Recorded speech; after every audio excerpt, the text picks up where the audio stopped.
Naitwa Amaton Vumbi kutoka kanisa la Kiwandani Victory Baptist Kilifi. Tutaenda kujifunza kuhusiana na umuhimu wa Roho Mtakatifu katika maisha ya Mkristo. Umuhimu wa Roho Mtakatifu katika maisha ya Mkristo. Roho Mtakatifu ni muhimu sana katika maisha ya muamini kwa sababu anatekeleza kazi nyingi sana za kiroho ambazo zinahusisha ukuaji, ulinzi na uongozi wa kiroho. Hapa kuna sababu kadhaa ambazo zinathibitisha umuhimu wa kuwa na Roho Mtakatifu katika maisha yetu. Jambo la kwanza, Roho Mtakatifu ni msaidizi na mfariji. Tunasoma kitabu cha Yohana 14 mstari wa 16 ambao inasema ya kwamba nami nitamwomba Baba naye atawapa msaidizi mwingine ili akae nanyi hata milele. So Roho Mtakatifu anajulikana kama msaidizi kulingana na Yohana 14 mstari wa 16. Yeye hutoa faraja kwa waumini katika nyakati ngumu, akiwasaidia kukabiliana na changamoto za maisha. Hutoa faraja kwa waumini hasa wakiwa katika nyakati ngumu, akiwasaidia kuweza kukabiliana na changamoto za maisha. Hii inawapa nguvu ya kuweza kuendelea hata wanapokutana na majaribu. Jambo la pili, umuhimu wa kuwa na Roho Mtakatifu katika maisha yetu ni kwamba anatupatia uhakikisho wa wokovu. Uhakikisho wa wokovu. Roho Mtakatifu hutia muhuri wa wokovu ndani ya waumini kulingana na kitabu cha Waefeso 1 mstari wa 13. Waefeso 1 mstari wa 13 kiwa unasema ya kwamba nanyi pia katika huyo mmekwisha kulisikia neno la kweli, habari njema za wokovu wenu, tena mmekwisha kumwamini yeye na kutiwa muhuri na Roho yule wa ahadi aliye mtakatifu. Roho wa Mungu anaweka uhakikisho wa wokovu katika maisha ya Mkristo. Roho wa Mungu anatia ama hutia muhuri wa wokovu ndani ya waumini. Hii ina maana kwamba uwepo wake ndani yetu unatupa hakikisho ya kwamba sisi ni wana wa Mungu. Unatupatia uhakikisho ya kwamba sisi ni wana wa Mungu. Hivyo tunajisikia kuwa tuko salama katika maisha yetu kwa sababu Roho Mtakatifu ndani yetu amethibitisha ya kwamba sisi tumeokoka, ameweka wokovu ndani yetu. Hivyo kupitia Roho Mtakatifu wa Mungu tunaweza kuwa na uhakika na wokovu tulionao kwa sababu Roho yule yule ameweza kuweka hilo hakikisho ndani ya maisha yetu. Kwa hivyo hatuna haja ya kuhofu, hatuna haja ya kuogopa, hatuna haja ya kuwa na wasiwasi kuhusiana na wokovu wetu kwa sababu Roho wa Mungu ndani yetu ameweza kutuhakikishia ya kwamba sisi tumeupata huo wokovu, na pia ameweka muhuri wa wokovu huo ndani yetu. Hivyo kwa maana nyingine ni kwamba tunakuwa na nafasi ya kurithi, maana Roho Mtakatifu ameweza kutuhakikishia katika imani yetu. Jambo lingine ambalo tunaliona pia kuhusiana na umuhimu wa Roho Mtakatifu katika maisha yetu ni kwamba anatusaidia katika maombi. Anatusaidia katika maombi. Warumi 8:26 na 27. Biblia inasema kadhalika Roho naye hutusaidia udhaifu wetu, kwa maana hatujui kuomba jinsi itupasavyo, lakini Roho mwenyewe hutuombea kwa kuugua kusikoweza kutamkwa. Na yeye aichunguzaye mioyo aijua nia ya Roho ilivyo, kwa kuwa huwaombea watakatifu kama apendavyo Mungu. Kama apendavyo Mungu. Kwa hivyo kuna umuhimu wa sisi kuwa na Roho Mtakatifu katika maisha yetu kwa sababu anatusaidia katika maombi. Roho Mtakatifu husaidia waumini katika maombi. Anawaongoza jinsi ya kuomba, hasa tunapokuwa dhaifu. Wakati mwingine tunakosa nguvu, tunakosa nafasi ya kuenda katika maombi ya kumwomba Mungu, lakini kupitia Roho Mtakatifu anaweza kututia nguvu katika udhaifu wetu, na tukaingia katika maombi na tukaomba sawasawa na vile anavyotuongoza, maana yeye hutusaidia katika maombi. Maandiko yanasema ya kwamba kwa sababu hatujui kuomba itupasavyo, lakini kupitia Roho Mtakatifu tunaweza kuingia katika maombi na tukaomba, akatupatia neno la kutamka wakati tunakosa katika maombi yetu. So hii inatusaidia ili kuweza pia kuwasilisha mahitaji yetu mbele za Mungu kwa njia inayompendeza, kwa njia inayompendeza. Maana hatujui kuomba itupasavyo, lakini yeye hutusaidia ili ya kwamba tukaweze kuwasilisha mahitaji yetu mbele za Mungu kwa njia inayompendeza.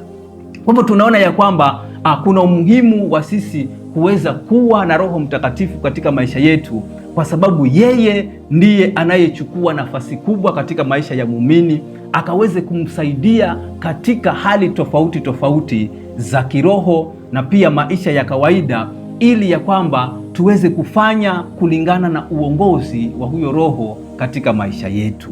Kwa hivyo katika kipengele cha kuomba ni kwamba anatusaidia zaidi katika kuomba. Maandiko yanasema kwa maana hatujui kuomba jinsi itupasavyo, lakini Roho mwenyewe hutuombea kwa kuugua kusikoweza kutamkwa.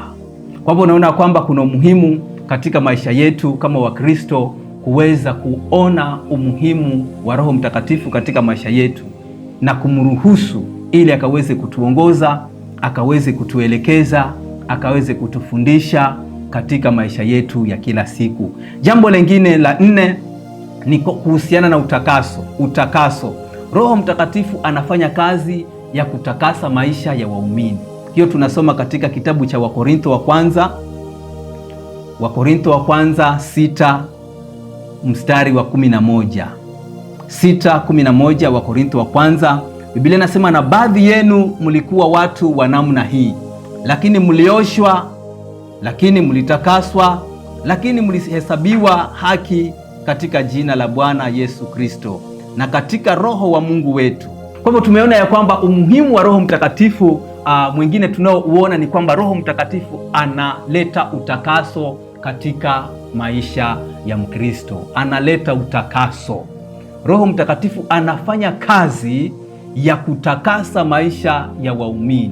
Anatuondolea dhambi na kutufanya kuwa safi mbele za Mungu, hivyo kuweza kumtumikia Mungu kwa uaminifu. Anatuondolea dhambi. Maandiko yanasema kwamba baadhi yenu mlikuwa watu wa namna hii. Wacha tuanzie hapa juu kidogo tuweze kuona ni namna gani ambayo tulikuwa zamani. Hiyo wa Korintho wa kwanza 6, tutaanzia mstari wa 9. Nasema, au hamjui kuwa wadhalimu hawataurithi ufalme wa Mungu? Msidanganyike, waasherati hawataurithi ufalme wa Mungu, wala waabudu sanamu, wala wazinzi, wala wafiraji, wala walawiti. Mstari wa 10, wala wevi, wala watamanio, wala walevi, wala watukanaji, wala wanyang'anyi. Hapa ndio Biblia ama mstari wa 11 unasema, na baadhi yenu mlikuwa watu wa namna hii, lakini Roho Mtakatifu akatutakasa, na pia ana uwezo wa kumtakasa mtu katika mambo kutokana na mambo yale ambayo tumesoma kuanzia mstari ule wa 9 hadi wa 10.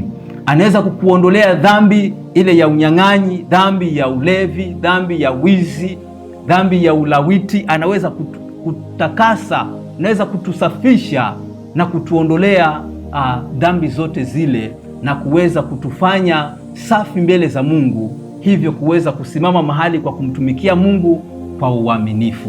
Kwa hivyo kazi ambayo Roho Mtakatifu anafanya katika maisha ya muumini nyingine ni kuhusiana na utakaso. Anafanya kazi ya kutakasa maisha ya waumini.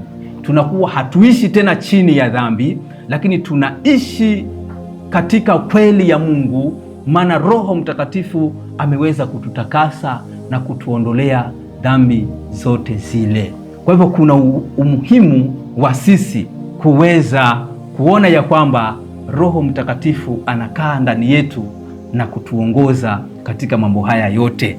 Tunaendelea na jambo lingine, point number 5, kuleta matunda ya Roho Mtakatifu. Kuleta matunda ya Roho. So uwepo wa Roho Mtakatifu unaleta matunda katika maisha ya waumini.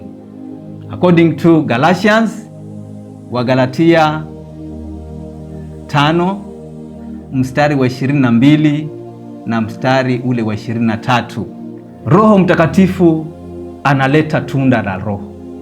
So ni muhimu zaidi maisha yetu kuwa na Roho Mtakatifu. Biblia inasema, lakini tunda la Roho ni upendo, furaha, amani, uvumilivu, utu wema, fadhili, uaminifu, upole, kiasi. Juu ya mambo kama hayo hakuna sheria. Juu ya mambo kama hayo hakuna sheria. So uwepo wa Roho Mtakatifu katika maisha yetu unaleta tunda ama matunda ya Roho Mtakatifu. Unaleta matunda katika maisha ya waumini. Matunda haya ni pamoja na upendo kama tulivyosoma, furaha, amani, uvumilivu, utu wema, fadhili, upole na kiasi. Haya ni mambo yanayotusaidia kuishi maisha yanayompendeza Mungu. Bila tunda la Roho katika maisha yetu hatuwezi kumpendeza Mungu. Bila tunda la Roho katika maisha yetu hatuwezi kuoperate katika vile Mungu anataka. Ni kupitia hilo tunda la Roho ndani yetu ndio tunaweza kuwa vile Mungu anavyotaka, ama tunaweza kumpendeza Mungu katika maisha yetu. Unapokuwa katika huduma bila upendo, hauwezi kufanya ile huduma vizuri. Huwezi kuoperate bila upendo. Maandiko yanasema kwamba hata nijaposema kwa lugha, lakini kama sina upendo, hiyo haijanisaidia. Kwa hivyo kile kitu tunaangalia ni kwamba katika maisha yetu ni vizuri katika kila kitu tunachokifanya, tukifanye katika upendo, tukifanye katika furaha, tukifanye katika amani, tukifanye katika uvumilivu, katika utu wema, katika fadhili na uaminifu, na pia kuwa na upole na pia kiasi. Hatuwezi kuishi maisha yanayofanana na Mungu bila tunda la Roho. Hatuwezi kuishi maisha yanayofanana na Mungu, hatuwezi kuwa na tabia za Mungu. Lakini tunda la Roho ndani yetu linafunua tabia za Mungu, linaleta uasilia wa Mungu katika maisha yetu, kwa sababu Mungu ni pendo. Kwa hivyo Roho Mtakatifu ndani yetu anachipusha hili tunda ambalo linaitwa tunda la Roho, ili ya kwamba tunapozingatia yale ambayo yako katika hilo tunda la Roho, basi tunaishi maisha yanayompendeza Mungu. Kwa hivyo kuna umuhimu sisi kuwa na Roho Mtakatifu katika maisha yetu. So jambo lingine, jambo la 6, kipengele cha 6 ni kuhusu kutoa karama za kiroho. Kutoa karama za kiroho. Roho Mtakatifu hutoa karama mbalimbali za kiroho kwa waumini. Tunasoma Wakorintho wa kwanza 12 kuanzia mstari wa 4 hadi wa 11. Biblia inasema ya kwamba basi pana tofauti za karama, bali Roho ni yeye yule. Tena pana tofauti za huduma, na Bwana ni yeye yule. Kisha pana tofauti za kutenda kazi, bali Mungu ni yeye yule azitendaye kazi zote katika wote. Lakini kila mmoja hupewa ufunuo wa Roho kwa kufaidiana.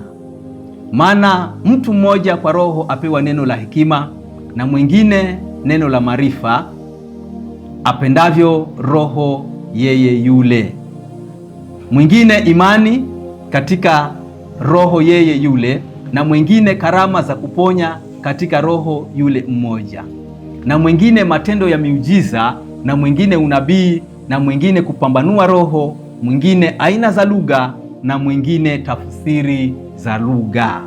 Roho ni yeye yule. Kwa hivyo tunaona kulingana na kifungu ambacho tumesoma Roho Mtakatifu anagawanya karama mbalimbali kwa waumini, anagawanya karama mbalimbali kwa waumini. Karama hizi zinatumika katika huduma mbalimbali ndani ya kanisa ili kujenga mwili wa Kristo na kusaidia wengine. Kwa hivyo karama hizi, lengo na makusudi ya karama hizi zinazogawanywa kwa Roho yule yule ni kwamba zikaweze kufanya kazi ndani ya kanisa, zikatumike katika huduma mbalimbali ndani ya kanisa ili kujenga mwili wa Kristo na pia kusaidia wengine. So kuna umuhimu wa kuweza kumjua Roho Mtakatifu na kuweza kukaa katika uongozi wa Roho Mtakatifu ili mambo haya yote yakaweze kuchipuka katika maisha yetu na tukaweze kumtumikia Mungu kwa uaminifu, tukamtumikie Mungu kwa msaada huo wa Roho Mtakatifu. Jambo lingine, kuongoza katika kweli. Roho Mtakatifu anatuongoza katika kweli. Yohana Mtakatifu 14 mstari wa 26. Yohana Mtakatifu 14 mstari wa 26. Lakini huyo msaidizi, huyo Roho Mtakatifu ambaye Baba atampeleka kwa jina langu, atawafundisha yote na kuwakumbusha yote niliyowaambia. So Roho Mtakatifu hutufundisha ukweli wote kuhusu Mungu.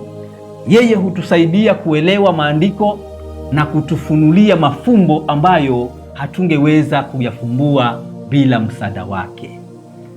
Hutufundisha ukweli wote wa Mungu na yeye hutusaidia kuelewa maandiko na kutufunulia mafumbo ambayo hatungeweza kuyafumbua bila msaada wake. Maandiko yanasema, lakini huyo msaidizi, huyo Roho Mtakatifu ambaye Baba atampeleka kwa jina langu, atawafundisha yote na kuwakumbusha yote niliyowaambia. Kwa hivyo kazi kubwa ambayo anafanya ndani yetu Roho Mtakatifu ni kutukumbusha yale ambayo tumeweza kufundishwa, yale ambayo Yesu Kristo aliweza kuyanena katika neno lake.